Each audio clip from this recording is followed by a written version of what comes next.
नमस्कार, खबर है 10 में आप सभी का स्वागत है। मैं हूं आपके साथ सृष्टि शुक्ला और बुलेटिन की शुरुआत करेंगे बड़ी खबर के साथ। जहां लगातार बारिश हो रही है, ऐसे में बारिश ने सिस्टम की पोल खोल दी है। जो यहां बड़ी खबर आपको हम बता रहे हैं, बारिश ने खोली सिस्टम की पोल। गुरुग्राम से खबर, बेमौसम बरसात के बाद सड़कें जलमग्न हो चुकी है, सड़कों पर पानी भर गया है, लोगों की मुसीबतें जो है वो बढ़ गई हैं। बेमौसम बरसात के बाद सड़कें हुई जलमग्न और बारिश ने सिस्टम की पोल खोल के रख दी है। बेमौसम बरसात के बाद सड़कें पूरी तरीके से जलमग्न हो चुकी है, सड़कों पर पानी भर गया है।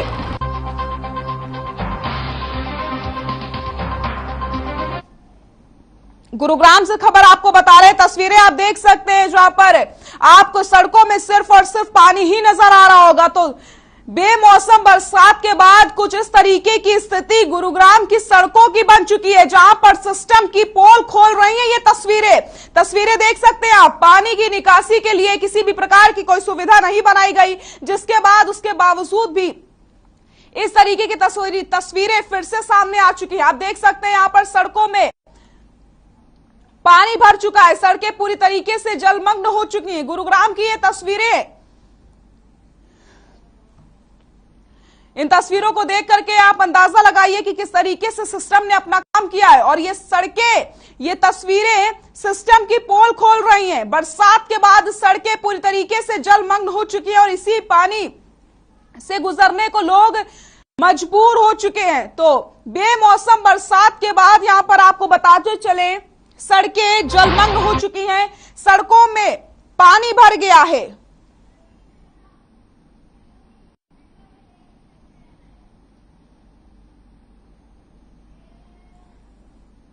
और इसी खबर पर ज्यादा जानकारी के लिए हमारे ब्यूरो चीफ प्रवीण जो हमारे साथ जुड़ गए हैं। प्रवीण, आपके पास आना चाहूंगी। बेमौसम बरसात के बाद गुरुग्राम की सड़कें जलमग्न हो चुकी हैं और ये तस्वीरें सिस्टम की पोल खोलती हुई नजर आ रही हैं। जी सृष्टि, बिल्कुल। देखिए, अगर गुरुग्राम की बात करें तो हर बरसात में, मानसून में यह होता है कि गुरुग्राम शहर के हर इलाके में पानी भर जाता है, जिससे लोगों को भारी परेशानी होती है। और जिला प्रशासन और नगर निगम के दावे होते हैं कि अब की बार पुख्ता इंतजाम किए जाएंगे, जिससे कि जलभराव ना हो और लोगों को परेशानी ना हो। लेकिन अब आप देखिए, जनवरी में बेमौसम की बरसात हुई है, उसके बाद ही अगर शहर के हर हिस्से की बात करें तो हर हिस्से के हालात ये हैं कि लोग पानी में निकलने को मजबूर हैं, भारी परेशानी का लोगों को सामना करना पड़ रहा है और कई जगह तो वाहन बंद तक हो जाते हैं पानी में। तो ये कहीं ना कहीं प्रशासन की साफ लापरवाही दिखाई देती है कि हर बार दावे किए जाते हैं, लाखों रुपए खर्च किए जाते हैं, उसके बाद हल्की सी बारिश में जो है गुरुग्राम के हालात हमेशा यही बन के रह जाते हैं। बिल्कुल प्रवीण, इन तस्वीरों को देखकर कहीं से नहीं लगता है कि ये गुरुग्राम की सड़कें हैं, क्योंकि लगातार दावे तो बहुत किए जाते हैं नगर निगम की तरफ से कि पूरी तरीके से इंतजाम कर दिए गए। लेकिन आप देखिए, हल्की बारिश के बाद ही स्थिति ऐसी, और अभी भी लगातार यहां पर मौसम विभाग अलर्ट कर रहा है कि अभी और बारिश हो सकती है। तो उसके बाद क्या कुछ स्थिति होगी? जी बिल्कुल। देखिए, मौसम विभाग ने साफ तौर पर अलर्ट किया है कि आज शनिवार के दिन और कल रविवार के दिन बारिश हो सकती है और अच्छी खासी भारी बारिश हो सकती है। हालात अभी 54 mm बारिश हुई है कल से लेकर, उसमें जब गुरुग्राम के ये है तो अगर और तेज बारिश होती है तो कहीं ना कहीं शहरवासियों को भारी परेशानी का सामना करना पड़ेगा। और जो नगर निगम और जो GMD है, जिसके दावे रहते हैं कि हम गुरुग्राम में जलभराव नहीं होने देंगे, उनके दावे साफ तौर पर फेल नजर आते हैं इन हालात को देखकर। मैं आपको बता दूं कि हर साल लाखों रुपए सिर्फ इसी बात के लिए खर्च किए जाते हैं कि जल निकासी की व्यवस्था की जाएगी, लेकिन वो व्यवस्था आज तक कहीं बनी दिखाई नहीं देती है और हर साल गुरुग्राम वासियों को ये जल भराव झेलना पड़ता है। साफ तौर पर मुख्यमंत्री तक ने ऐलान कर दिया था कि गुरुग्राम की जल भराव की समस्या से निपटे अधिकारी, लेकिन बावजूद उसके आप देखिए कि जब कल रात 11 बजे से जो बारिश हुई है, उसके बाद शहर के हालात बिल्कुल बाढ़ जैसे हो गए। बिल्कुल, प्रशासन ने क्या काम किया है वो तो इन तस्वीरों में देखकर हम अंदाजा लगा ही सकते हैं प्रवीण। लेकिन जिस तरीके से सड़कें जलमग्न हो चुकी हैं, क्या प्रशासन की तरफ से अभी कोई इंतजाम किए गए हैं कि इस पानी को कैसे निकाला जाए? देखिए, जब सृष्टि हम सुबह वहां पर पहुंचे और हमने जब ये विजुअल लेने शुरू किए, उस वक्त तक कोई ऐसा इंतजाम नहीं था कि इसकी जल निकासी का प्रबंध किया जाए, क्योंकि जल निकासी प्रशासन तभी करता है जब बारिश बंद हो जाती है। और फिलहाल बारिश लगातार चल रही है तो लगता नहीं कि जल निकासी की कोई व्यवस्था की गई है। उम्मीद है कि जब बारिश बंद होगी तो शहरवासियों को जिससे राहत मिलेगी। और ये एक इलाके की तस्वीरें नहीं है, सृष्टि शहर के किसी भी इलाके में आप जाएं तो आपको इसी तरह का जलभराव मिलेगा। बिल्कुल प्रवीण, बिल्कुल सही कहा आपने, क्योंकि तस्वीरों को देखकर हम अंदाजा लगा ही सकते हैं कि आखिरकार क्या कुछ स्थिति इस समय गुरुग्राम की सड़कों की बन चुकी है। प्रवीण, क्या आपकी प्रशासन से बात हो पाई है, क्योंकि अभी जैसे कि आपने बताया कि मौसम विभाग ने भी अलर्ट जारी कर दिया, अभी और भी बारिश हो सकती है।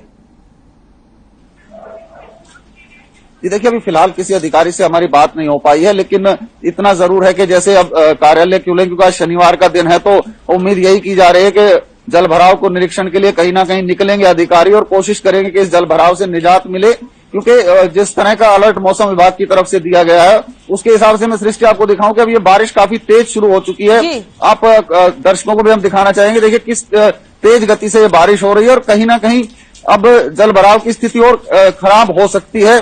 तो अब देखने वाली बात यह रहेगी कि प्रशासन इस स्थिति से कैसे निपटता है और लोगों को किस तरह से जल भराव की समस्या से निजात दिला पाता है। बिल्कुल, तो बारिश ने कहीं ना कहीं सिस्टम की पोल खोल के रख दी है। प्रवीण, आपसे जानना चाहते हो कि गुरुग्राम में सबसे ज्यादा किस जगह प्रभावित होती है और सबसे ज्यादा पानी किस जगह पर भरता है? ये देखिए, गुरुग्राम में अगर सबसे ज्यादा प्रभावित जगह की बात करें तो जो हीरो होंडा चौक है, जिसकी तस्वीरें अभी कुछ देर पहले हम दिखा रहे थे, वहां पर पानी भरता है। और वहां पर ये हाईवे है, नेशनल हाईवे नंबर 8 है, जहां पर जयपुर की तरफ ट्रैफिक जाता है, जो एक तरह से जाम लग जाता है। उसके अलावा हम सेक्टर 15 की बात करें, हाउसिंग बोर्ड की बात करें और जो पुराने बाजार का इलाका है उसमें सबसे ज्यादा जल भराव होता है। इसके साथ साथ ही जो डीएलएफ का एरिया है, सुशांत लोक का एरिया है, नया गुरुग्राम जिसको कहते हैं, वहां पर भी भारी जल भराव होता है। मतलब शहर के अगर कुछ इलाकों को छोड़ दें तो अधिकांश हिस्से में जल भराव की समस्या गुरुग्राम में रहती है। प्रवीण, ये कोई पहली बार तो है नहीं और ऐसी तस्वीरें हम पहली बार नहीं देख रहे हैं। इस तरीके की लगातार हर साल ही हमें तस्वीरें देखने को मिलती हैं और उसके बाद हर बार प्रशासन से शिकायत की जाती है, नगर निगम लाख दावे करता है, लेकिन स्थिति जस की तस बनी रहती है। तो क्या आगे आने वाले समय में स्थिति को सुधारा जा सकता है? क्या कुछ चीज की जा सकती है, क्योंकि हादसे के खतरे भी ऐसे में बने रहते हैं? इस दृष्टि में आपको बता दूं कि गुरुग्राम से जो बारिश का पानी ड्रेन होता है वो बादशाहपुर ड्रेन के जरिए नजफगढ़ ड्रेन तक जाता है और फिर वहां से जमुना में जाता है। तो बादशाहपुर अगर ड्रेन की बात करें तो उसमें कई जगह हर्डल्स हैं, उसका काम पूरी तरह से पूरा नहीं हो पाया है। आज से कई साल पहले की मैं बात करूं तो मुख्यमंत्री ने साफ तौर पर हवाई सर्वेक्षण कर उस नहर के काम को जल्द पूरा करने और उसका चौड़ीकरण करने के निर्देश भी दिए थे। बावजूद उसके 3-4 साल बीत जाने के बाद भी वो काम अभी तक पूरा नहीं हुआ और यही कारण है कि शहर में जल निकासी की समस्या का हर बार हमें सामना करना पड़ता है और अधिकारियों के हर साल दावे होते हैं कि इस साल इस ड्रेन का काम पूरा कर लिया जाएगा, लेकिन कहीं ना कहीं ये ड्रेन का काम रुका रहता है और जिसके चलते शहर को जल भराव की समस्या का सामना करना पड़ता है। जी बिल्कुल प्रवीण, बहुत बहुत शुक्रिया आपका तमाम जानकारी के लिए। तो गुरुग्राम की जो सड़कें हैं इस समय जलमग्न हो चुकी हैं और लगातार लोगों को परेशानियों का सामना करना पड़ रहा है। तस्वीरें भी आप देख सकते हैं।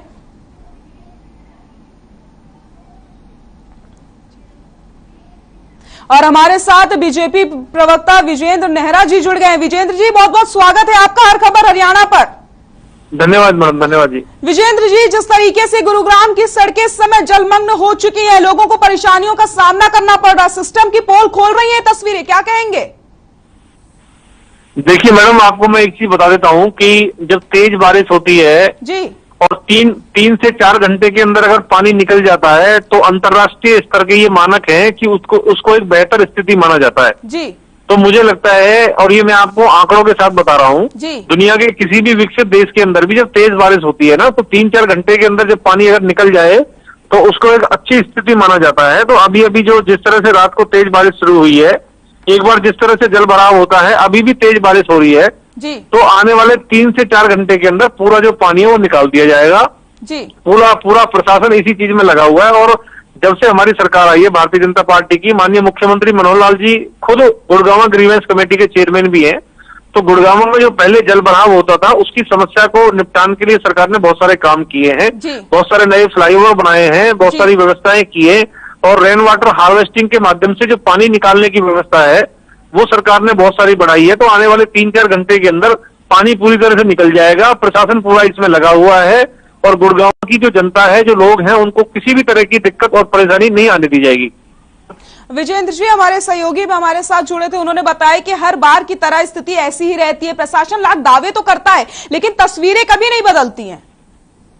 देखिए, अब आपको वही बता रहा हूं कि अगर हम ये उम्मीद करें कि बहुत तेजी से बारिश हुई है और साथ के साथ पानी निकल जाए, तो ऐसा कहीं भी दुनिया के किसी भी देश में संभव नहीं है। आज गुड़गांव जो है दुनिया के एक बेहतरीन शहरों में उसकी गिनती होती है, साइबर सिटी के रूप में उसकी पहचान है। आज फरीदाबाद और गुड़गांव हरियाणा प्रदेश के अंदर एक तरह से स्मार्ट सिटी के रूप में जाने जाते हैं। तो वहां पे सरकार ने पहले से बहुत अच्छी व्यवस्थाएं की है, लेकिन मैं फिर आपको वही चीज दोहराता हूँ कि तेज बारिश के कारण एक बार पानी भरेगा, लेकिन 3 से 4 घंटे के अंदर वो पूरा का पूरा पानी निकल जाएगा। ऐसी व्यवस्था हमारी सरकार ने की है। और मेरा जनता से भी निवेदन है कि जिसको जरूरी काम ना हो, आज वो थोड़ा सा सोच के अपने घर से निकले, क्योंकि मौसम बहुत ज्यादा खराब है, कोरोना का भी इस समय प्रभाव है। तो ऐसे समय के अंदर वैसे ही सरकार ने एडवाइजरी जारी की है, जो दुकानें हैं उनको शाम को 6 बजे तक का समय दिया है खोलने का, और 50% की संख्या के साथ में ऑफिसों में काम करने के लिए सरकार ने बोला है। स्कूल, कॉलेज और स्टेडियम आदि को सरकार ने इसीलिए बंद रखा है सावधानी के तौर पे। तो लोगों को भी इस चीज को ध्यान रखना चाहिए और सरकार और प्रशासन इसमें लगा हुआ है, लोगों को दिक्कत और परेशानी नहीं आने दी जाएगी। बिल्कुल विजेंद्र जी, हम उम्मीद करते हैं कि आपने जिस तरीके से कहा कि प्रशासन लगातार लगा हुआ है और इस तरीके की जलमग्न जो सड़कें हैं जल्द ही पानी की निकासी कर दी जाएगी। बहुत बहुत शुक्रिया विजेंद्र जी, हर खबर हरियाणा पर अपनी बात रखने के लिए। तो नगर निगम की पोल खोलती हुई तस्वीरें, सिस्टम की पोल खोलती हुई तस्वीरें आपको हम दिखा रहे हैं और हमारे साथ बीजेपी प्रवक्ता विजेंद्र जी भी जुड़े थे, जिन्होंने कहा कि 2-4 घंटे में ये पानी निकाल लिया जाएगा। प्रशासन लगातार लगा हुआ है और जनता को किसी भी प्रकार से कोई तकलीफ नहीं होने दी जाएगी। लेकिन तस्वीरें सब कुछ बयां कर रही हैं कि किस तरीके से नगर निगम ने काम किया है, सिस्टम किस तरीके से अपना काम करता है, क्योंकि स्थिति जस की तस बनी रहती है। हर साल की वही तस्वीरें सामने आती हैं, जलमग्न हो जाती हैं सड़कें। दावे भले कर लिए जाएं लाख, लेकिन जो भी वादे किए जाते हैं उसके बाद सिर्फ और सिर्फ कागजों में ही काम होता है। और तस्वीरें हमारे सामने आप देख सकते हैं कि स्थिति बहुत ज्यादा मुश्किलें भरी वाली है, क्योंकि लोगों को ऐसे ही पानी से निकल करके जाना पड़ रहा है अपने कामों के लिए। और इस समय सड़कें जो हैं गुरुग्राम की वो जलमग्न हो चुकी हैं, लेकिन प्रशासन 2-4 घंटे में इस पानी की निकासी कर देगा, ऐसे दावे भी यहां पर किए जा रहे हैं।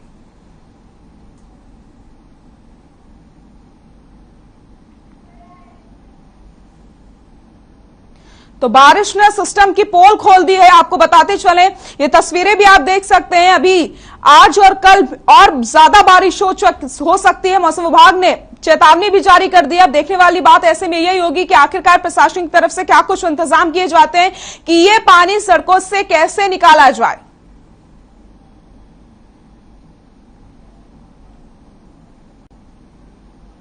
तो सिस्टम की पोल खोलती हुई तस्वीरें आपको हम दिखा रहे हैं। बारिश ने सिस्टम की पोल खोल दी है, सड़कों में पानी भर गया है, लोगों को परेशानियों का सामना करना पड़ रहा है और अगले 2-3 दिन में और ज्यादा बारिश हो सकती है, जिससे और ज्यादा परेशानियों का सामना आप सभी को करना पड़ सकता है। क्योंकि गुरुग्राम की जो तस्वीरें हैं वो हर साल ऐसी ही आती हैं, हर बार वहां पर पानी भर जाता है, लेकिन प्रशासन कई सारे दावे तो कर देता है, लेकिन उसके बाद जो तस्वीरें होती हैं वो सच बयां कर देती हैं कि आखिरकार क्या कुछ काम हुए हैं और कैसे जो नगर निगम दावे कर रहा था, जो वादे किए जाते हैं वो कितने सच साबित हुए हैं। क्योंकि तस्वीरें कभी झूठ नहीं बोलती हैं और वही तस्वीरें आपको हम दिखा रहे हैं कि जहां पर एक दिन की बारिश से ही इतना पानी भर गया है, आने वाले समय में और ज्यादा बारिश हो सकती है और स्थिति कैसी रहेगी वो आप सभी के सामने है।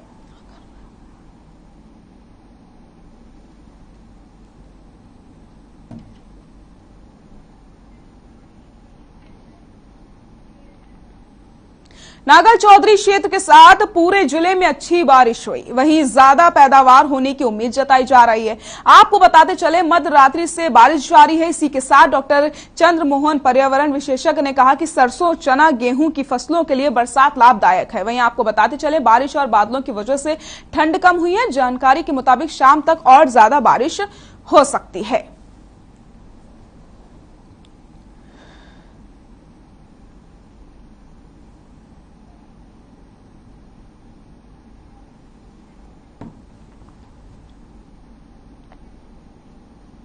सुबह से ही बारिश जारी है। वहीं चरखी दादरी जिले में 10 mm से ज्यादा बारिश हुई है, जिससे किसानों में काफी खुशी देखने को मिल रही है और बंपर पैदावार की उम्मीद जताई जा रही है। वहीं कृषि विशेषज्ञ डॉक्टर चंद्रभान श्रीवाण ने बताया कि फसलों के लिए बरसात काफी ज्यादा लाभदायक है।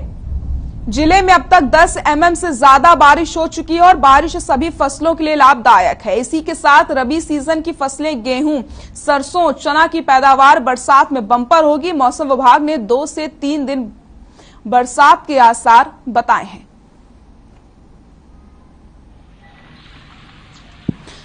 तो 10 mm से ज्यादा बारिश हुई है चरखी दादरी में, आपको बताते चलें। लेकिन कहीं ना कहीं ये बारिश किसानों के लिए काफी ज्यादा लाभदायक है, क्योंकि फसलों के लिए ये बारिश काफी ज्यादा लाभदायक होती है। इसलिए किसानों के चेहरे खिल गए हैं और सरसों, रबी की फसलें, गेहूं की फसलें इस समय और ज्यादा फलेंगी फूलेंगी, क्योंकि बारिश काफी ज्यादा हो रही है और यही बारिश कहीं ना कहीं लाभदायक होती है फसलों के लिए। तो किसान इस समय काफी ज्यादा खुश नजर आ रहे हैं। तो वही मौसम विभाग ने भी चेतावनी जारी कर दी है कि अगले 2 से 3 दिन में और ज्यादा बारिश हो सकती है। लेकिन बारिश और बादल की वजह से ठंड भी काफी ज्यादा बढ़ गई है। तो आपको बताते चले, चरखी दादरी के जो किसान हैं इस समय काफी खुश नजर आ रहे हैं, क्योंकि बारिश उनकी फसलों के लिए काफी ज्यादा लाभदायक है।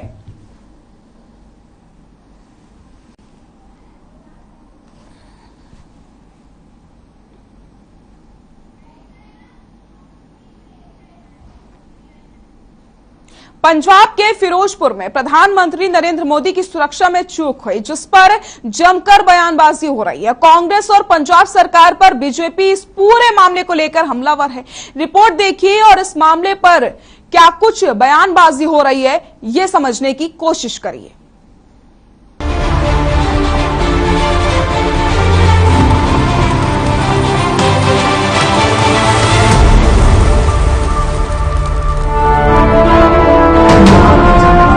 जनवरी को पंजाब के फिरोजपुर में प्रधानमंत्री नरेंद्र मोदी की सुरक्षा में हुई चूक का मामला लगातार गर्माता जा रहा है। बीजेपी इस पूरे मामले को लेकर कांग्रेस पार्टी और पंजाब सरकार पर हमलावर है। पूरे देश में बीजेपी नेताओं और कार्यकर्ताओं की ओर से प्रधानमंत्री की दीर्घायु के लिए हवन पूजन हो रहा है। इसी कड़ी में मुख्यमंत्री मनोहर लाल ने माता मनसा देवी मंदिर में माथा टेका। मुख्यमंत्री ने पीएम की दीर्घायु और अच्छी स्वास्थ्य की कामना की। इस दौरान सीएम मनोहर लाल, विधानसभा अध्यक्ष ज्ञानचंद गुप्ता समेत तमाम बीजेपी नेताओं ने हवन किया। माता मनसा देवी मंदिर में महामृत्युंजय मंत्र जाप भी किया गया। मुख्यमंत्री मनोहर लाल ने कहा कि दुनिया के सबसे बड़े लोकतंत्र के प्रधानमंत्री के साथ पंजाब में जो हुआ वो निंदनीय है। किसी भी सूरत में इसे स्वीकार नहीं किया जा सकता। हमारे वर्तमान प्रधानमंत्री नरेंद्र मोदी जी, उनके साथ ऐसी घटना, शर्मनाक घटना होती है तो ये किसी भी रूप से स्वीकार नहीं की जा सकती। इतना ही नहीं, मुख्यमंत्री मनोहर लाल ने पंजाब की वर्तमान सरकार को बर्खास्त करने की मांग की। सीएम ने कहा कि राष्ट्रपति शासन लगाने के बाद ही पंजाब में विधानसभा चुनाव संपन्न कराए जाएं। शासकीय दृष्टि से देश के प्रधानमंत्री का पद हमारा लोकतांत्रिक जो देश है इसमें एक सबसे बड़ा पद होता है और जब भी कभी उनके कोई कार्यक्रम बनते हैं तो उनकी रक्षा सुरक्षा, उनके रास्तों को एक प्रकार से सुनिश्चित करना कि उनका जो आवागमन का रास्ता है, यातायात व्यवस्था है, ये प्रदेश सरकार की महती एक जिम्मेवारी होती है और इस जिम्मेवारी का निर्वहन यदि वो ठीक से करते तो ये स्थिति उत्पन्न नहीं होती। और मैंने तो यहाँ तक कहा है कि राष्ट्रपति को संज्ञान लेना चाहिए और राष्ट्रपति महामहिम को हम भी ज्ञापन सौंपेंगे और निश्चित रूप से इनकी सरकार को बर्खास्त करेंगे। वहीं पहले दिन से ही कांग्रेस इसे सुरक्षा में चूक मानने से इनकार कर रही है। आज कांग्रेस नेता नवजोत सिंह सिद्धू ने प्रेस कॉन्फ्रेंस कर बीजेपी के आरोपों का जवाब दिया और पीएम के पंजाब में जान का खतरा बताने को राज्य का अपमान बता डाला। सिद्धू ने कहा कि रैली में भीड़ कम थी, इसीलिए ड्रामा रचा गया। प्रधानमंत्री जी, आप भारतीय जनता पार्टी के नहीं है।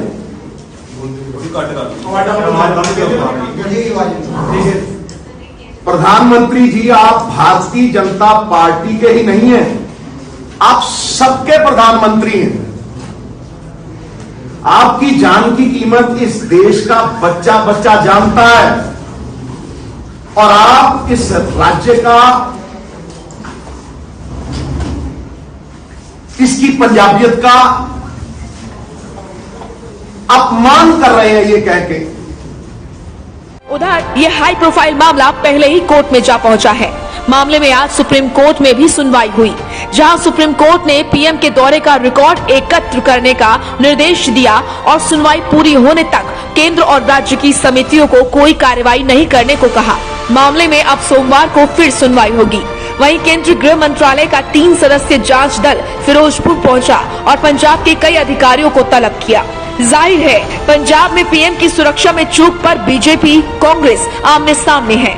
आरोप प्रत्यारोप का दौर भी लगातार चल रहा है। जहां बीजेपी इसे बड़ी साजिश बता रही है तो वहीं कांग्रेस ड्रामा करार दे रही है। सुरक्षा में सेंध पर दोनों पार्टियों के नेताओं के अपने अपने दावे हैं। अब कौन झूठ बोल रहा है और कौन सच, ये तो जांच के बाद ही पता चल पाएगा। लेकिन सवाल ये है कि सुरक्षा में चूक पर सियासत हो रही है या फिर ये सब एक साजिश के तहत किया गया। ब्यूरो रिपोर्ट, हर खबर हरियाणा।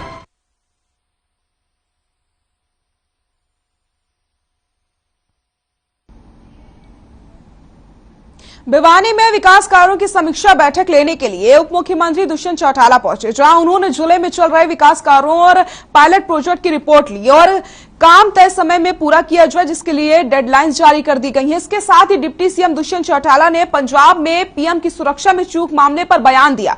दुष्यंत चौटाला ने कहा कि देश में 4 दशक बाद ऐसी घटना हुई है जो देश के लिए सबसे बड़ी चुनौती ना बन जाए। दुष्यंत चौटाला ने लापरवाह अधिकारियों के खिलाफ पंजाब सरकार की तरफ से कड़ी कार्रवाई करने की मांग करी है। इसके साथ ही डिप्टी सीएम दुष्यंत चौटाला ने डाडम हादसे पर कहा कि 2-4 दिन में जांच रिपोर्ट आने पर दोषियों के खिलाफ सख्त कार्रवाई की जाएगी। वहीं आपको बताते चले, जल्द ही पूरे प्रदेश की माइनिंग का एरियल सर्वे करवा करके रिपोर्ट भी ली जाएगी।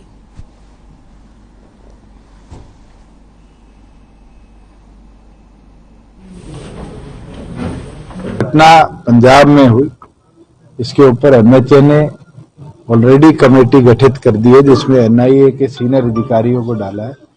और मैं मानता हूं कि ये एक घटना, पहली घटना इस तरह की 4 दशकों बाद हुई है और उसके बाद ऐसी घटना का देखा जाना मुझे लगता है देश की सुरक्षा के लिए एक बड़ी चुनौती ना बन जाए।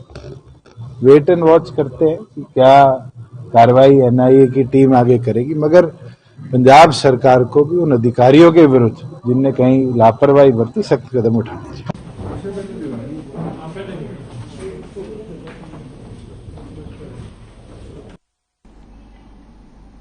बुलेटिन में फिलहाल के लिए इतना ही। नमस्कार।